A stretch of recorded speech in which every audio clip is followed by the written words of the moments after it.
Hello guys, यो अमित सिंह आपका भाई फिर से एक बार दोबारा आपका ऑनलाइन आ चुका है। तो गाइज आपके लिए आज मैं एक नया मुद्दा लेके आया हूँ जो नंदा नगर के अंतर्गत मैंने कल रात को देखिए, ये घटना कल रात की है। ठीक है, मैं खुद वहाँ पे प्रेजेंट था और मैं खुद वहाँ से पेशेंट को लेके गया हूँ। तो दोस्तों, मैं आज जो मुद्दा उठाने वाला हूँ आपके नंदा नगर में एक स्वास्थ्य विभाग को लेके उठाने वाला हूँ। ठीक है, जो आज मैं वार्तालाप आप लोगों से करूँगा ये स्वास्थ्य विभाग को लेके करने वाला हूँ। और अगर आपको मेरी वीडियो अच्छी लगती है या मेरे द्वारा बताई गई जो भी जानकारी अगर अच्छी लगती है तो प्लीज़ लाइक और कमेंट्स एंड शेयर जरूर करें। ठीक है, आप लोगों ने इससे पहले वाला जो वीडियो है वो शेयर किया था, मुझे बहुत अच्छा लगा। और आगे भी ऐसी आप लोगों का अगर प्यार रहा तो मैं आगे भी कई चीज़ों पे चर्चा करूँगा जो मुझे लगता है वाकई में नंदा नगर में इस बारे में जो है कि चेंजेस होने चाहिए। ठीक है, तो दोस्तों कल रात की बात है, 11 बजे मुझे एक अचानक कॉल आया बांसबगड़ से कि अमित भाई एक पेशेंट है, उनको लेके आपने नंदा नगर आना है। ठीक है, रात को जब मैं 11 बजे लाखी गया तो लाखी से मरीज को लेके घाट चिकित्सालय में आया, जो आपके घाट ब्लॉक यानी कि अभी नंदा नगर के नाम से जाना जाता है। मुख्य जो ब्लॉक है पूरे घाट ब्लॉक या नंदा नगर बोले आप ब्लॉक है, तो ये कम से कम 58 ग्राम सभाओं का एक ब्लॉक है जो जहाँ पे चिकित्सा की बहुत ही ज़्यादा ज़रूरत है। चिकित्सा मतलब अधिकारियों की ज़रूरत है। बिल्डिंगें तो यहाँ पे बहुत बड़ी बड़ी खड़ी कर दी है, लेकिन यहाँ पे जब तक डॉक्टर नहीं होंगे, इंस्ट्रूमेंट नहीं होंगे, नर्सेज नहीं होगी, ठीक है ना, तो क्या है कि उस बिल्डिंग का कोई मतलब नहीं बनता है यहाँ पे रहने का। तो कल रात जब मैं मरीज को लेके आया तो उनके सर का पूरा यहाँ पे एक ब्रेन जो है सर पूरा फटा हुआ था, पूरा मांस फटा हुआ था। उसमें ज़्यादा कुछ नहीं करना था, उन्हें बस यहाँ से सर्जरी करनी थी, छोटे से टाँके लगाने थे और उसके बाद यहाँ से रेफ़र करना था गोपेश्वर के लिए, फिर गोपेश्वर से जहाँ भी होते। ठीक है, लेकिन यहाँ पे दोस्तों मैंने एक चीज़ देखी है कि उन लोगों ने क्या किया कि यहाँ से हम जब हॉस्पिटल में गए, डॉक्टर साहब आए, डॉक्टर साहब ने सीधे बताया, हमें जानकारी दी कि यहाँ पे तो इनका इलाज हो नहीं सकता है, इनको आप आगे लेके जाइए, गोपेश्वर या कर्णप्रयाग रेफ़र कर दिया उन्होंने। और उन्होंने ये भी बताया, जब हमने उनसे बात की कि डॉक्टर साहब जो यहाँ पे मांस फट चुका है उसमें आप टाँके लगा दीजिए, बाकी हम आगे जाके इनकी जांच कराएंगे, तो डॉक्टर साहब ने बोला यहाँ पे ऐसी कोई सुविधा हमारे पास अभी उपलब्ध नहीं है।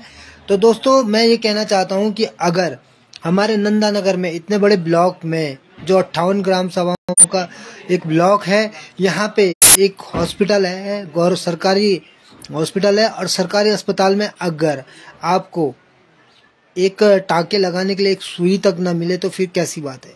सर्जरी ब्लेड तक नहीं है भाई, सर्जरी ब्लेड जिसे कहते हैं वो भी बाहर से अफोर्ड करने पड़ती है। तो रात को 11 बजे थे तो बाहर से तो हम खरीद नहीं सकते थे, तो हमने इमरजेंसी में क्या किया कि उसे यहाँ से बैंडेज करवा के फिर हम उसे गोपेश्वर लगाए। गोपेश्वर में भी उन्होंने वहाँ पे फटाफट टाँके लगाए, उन्होंने भी वहाँ से श्रीनगर के लिए रेफ़र किया। रात को कहा कि इनकी जांच होगी, अंदरूनी कोई चोट ना होने के कारण जो बाहर का मांस था, बाहर का मांस फट चुका था बहुत ही बुरे तरीके से। ठीक है, और जिसके कारण उनको यहाँ से उनको श्रीनगर गोपेश्वर से श्रीनगर रेफ़र करना पड़ा। तो अभी मुझे पता चला कि अभी उनकी सिचुएशन थोड़ी ठीक है। रात को काफ़ी उन्होंने ड्रिंक की थी जिस वजह से वो गिर गए थे, तो उनके सर में काफ़ी ज़्यादा चोट लगी थी।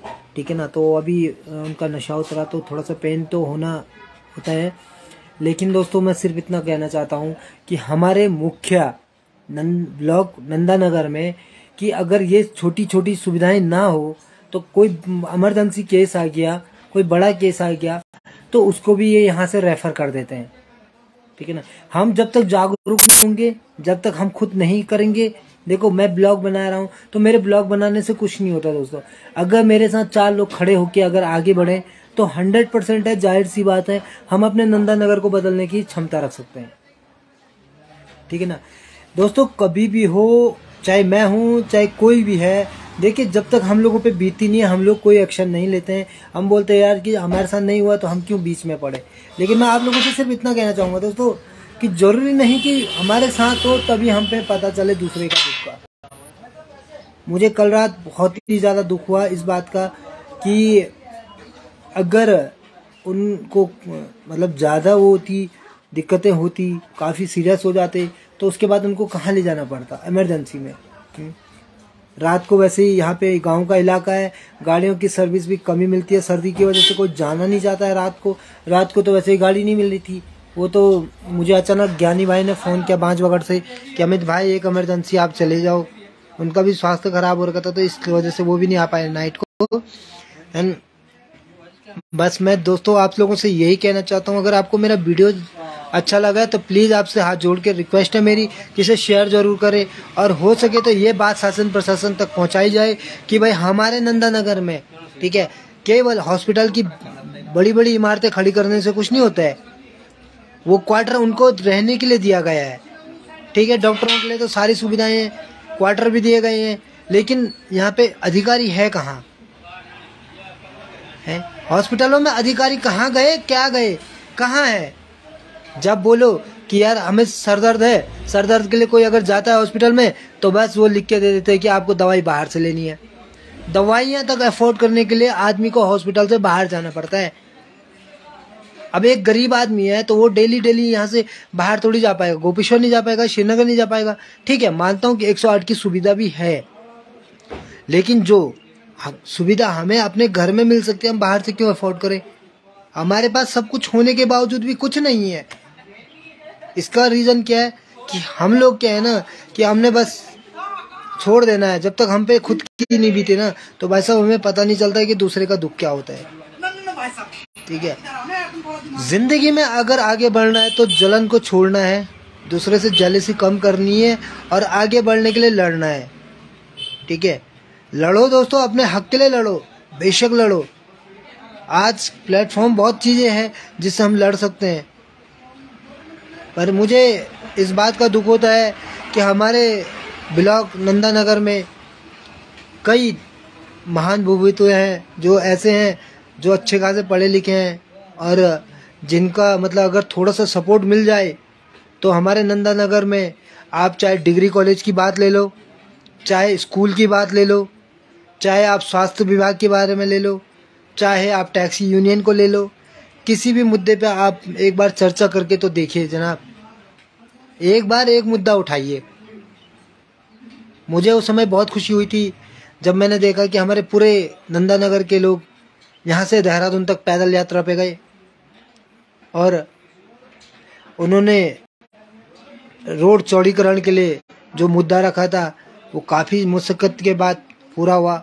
हमें भी खुशी हुई और उन्हीं से प्रेरित होकर मैं आज YouTube, आपका फेसबुक में ऑनलाइन चल रहा हूँ कि इसलिए चल रहा हूँ कि आप लोग थोड़ा सा 1% और जागरूक होइए। आप लिखे पढ़े, थोड़ा सा हौसला रखिए और अपने नंदानगर को स्वच्छ सुंदर बनाने में थोड़ा सा योगदान करें। और हो सके तो दोस्तों, जो मैंने बात कही आपको स्वास्थ्य विभाग को लेके, आज उनके साथ बीती है, कल आपके साथ होगा। तो दोस्तों ऐसा ना हो, खुदा न खास्ता, कि आपके साथ कोई ऐसी बात हो और आपको उसके लिए ज़िंदगी भर पछताना पड़े। तो अगर आपको मेरी बात सही लगती है तो प्लीज़ दोस्तों कमेंट्स ज़रूर करें, शेयर करें और हो सके तो ये बात ना शासन प्रशासन तक लेके जाइए। आप भी अपना अपना वीडियो बना के फेसबुक में, यूट्यूब में और इंस्टाग्राम से लेके हर एक साइट पे अपडेट करिए, ताकि शासन प्रशासन तक ये बातें जा सके कि हमारे गाँवों में क्या क्या परेशानियाँ हैं। कई गाँवों में रोडें नहीं हैं, कई गाँवों में पानी नहीं है, कई जगहों पे बिजली नहीं है, या फिर कहीं पे चिकित्सा की सुविधा नहीं है। ठीक है, तो दोस्तों अगर आपको मेरा वीडियो लगा अच्छा तो प्लीज़ लाइक और सब्सक्राइब जरूर।